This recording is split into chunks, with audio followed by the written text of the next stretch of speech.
Series parallel circuits. The best way to tell if a resistor is in series or in parallel is to follow the current from the source through the entire circuit. If the same current goes through two or more resistors, the resistors are in series. Series resistors have the same current, different voltage drops.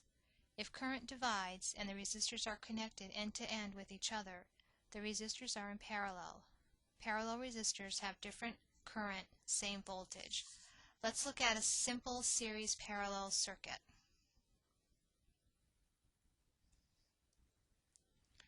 I'll draw a 10-volt source and 3 resistors. This is the same circuit that I have in my notes.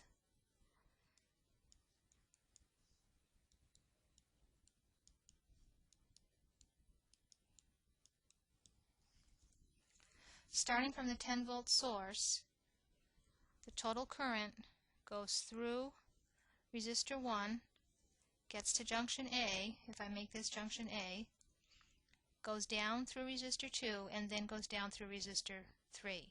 So the total current divides between resistor 2 and resistor 3. Once you determine the current flow, you start furthest away from the source, which in this case would be R3. To write my total resistance equation, I would say that resistor 3 is in parallel with resistor 2, which that combination is in series with resistor 1. Now when I combine these two resistors in parallel, substituting the numbers, I have 3K in parallel with 2K plus a 1K.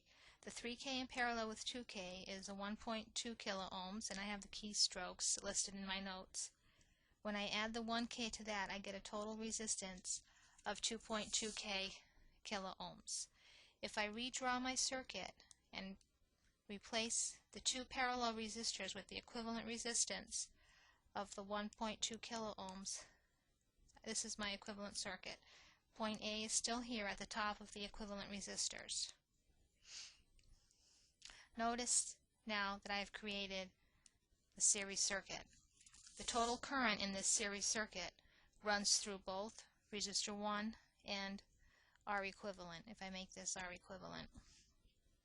To calculate the total current is total voltage divided by total resistance.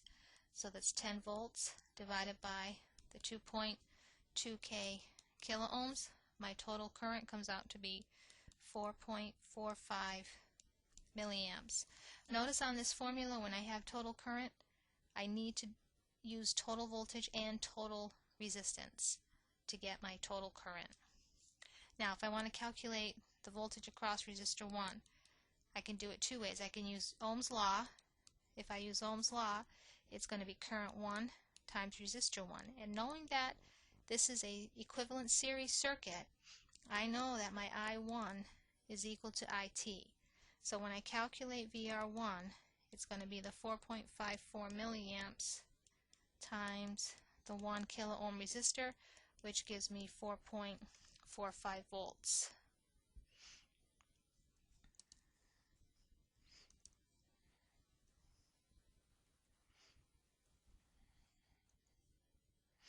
Now to calculate the equivalent voltage across the equivalent resistors,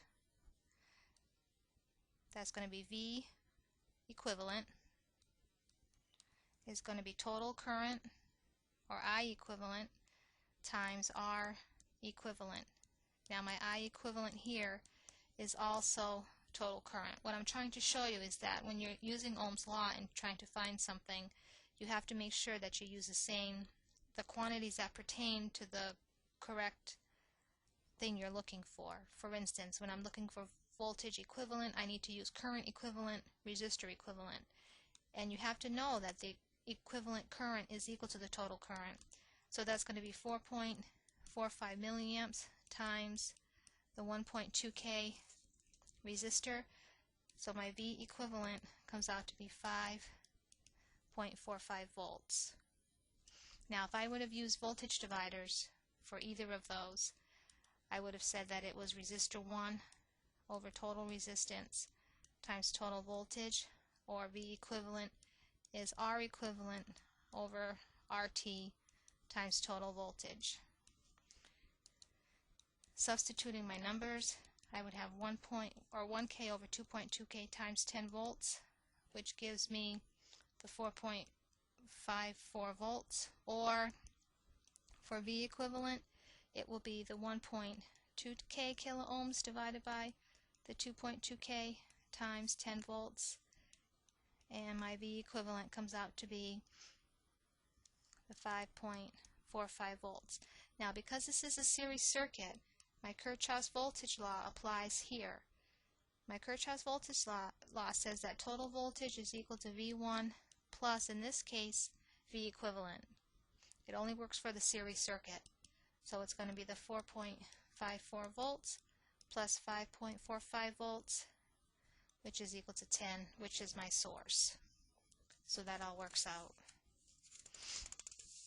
Now, if I needed to find the branch currents that go through the two resistors that are in parallel, what I need to do is look at the equivalent parallel circuit. And for that, I'm just going to break this apart because I know the equivalent voltage. Here's my point A. This is V equivalent right at point A, which is my 5.45 volts. So voltage R2, now remember, parallel resistors have the same voltage. So I've got 4.54 volts across R2, and I have, sorry, 5.45 volts. Sorry about that. Across resistor 3. So I can use Ohm's law to find IR2.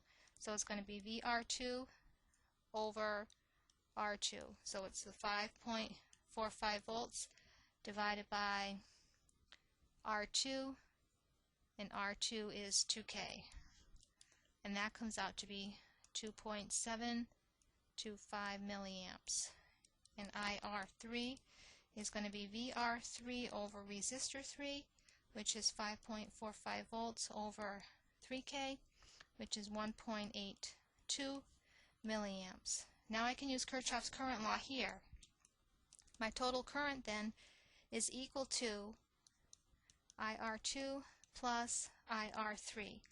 So the 4.54 milliamps is equal to the 2.725 milliamps plus the 1.82 milliamps. I don't have to worry about I1 because I1 is equal to IT.